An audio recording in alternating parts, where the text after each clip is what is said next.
Didn't see you there. Yeah, it's me, your son. Since you're here, come here. Something I want to tell you about. You see, the thing is, Halloween Horrorfest Spooktacular 2021 Origins Part 3, The Return, Unrated Director's Cut.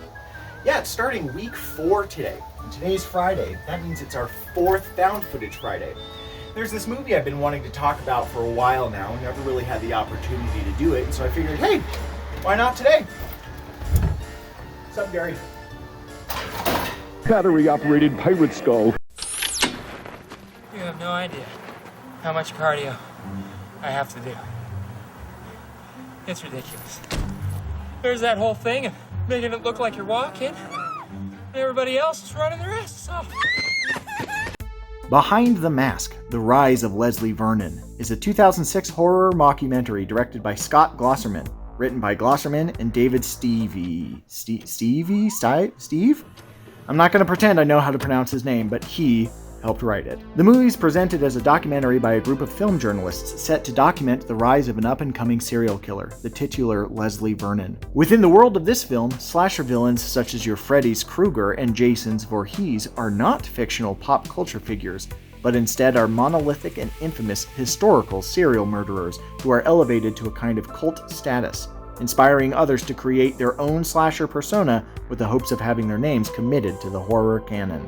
The journalist Taylor and her cameramen follow Leslie as he plans and ultimately carries out his first orchestrated killing spree. Leslie divulges his process along the way, how he fabricated an urban legend about himself around town, the meaning and symbolism behind his motivations and traps, and his desire to achieve the ultimate accomplishment of creating a survivor girl who will solidify his career by declaring vengeance against him. So I've discreetly nailed them all shut. Don't they just smash them out?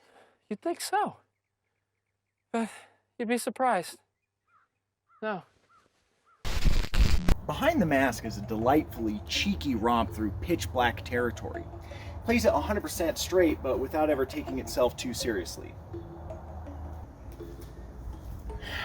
Now, meta horror can get a little bit pretentious at times, but Behind the Mask does a good job of staying true to the spirit of good slasher flicks by just remembering that above all else, it's just in it for a good time.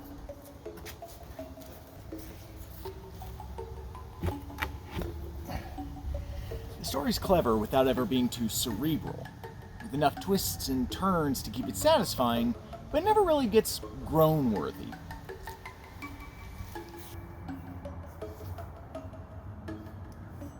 For fans of horror homage comedies, think One Cut of the Dead, Cabin in the Woods, What We Do in the Shadows, this is a great pick.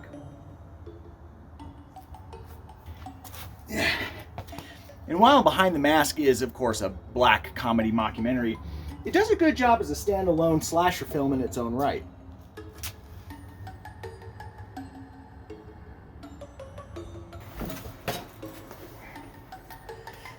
Yeah, we give about a 7 out of 10 for our good old friend Leslie Vernon. Pretty sure that you can rent this thing on Shudder, but you could probably rent it just about, well, basically anywhere.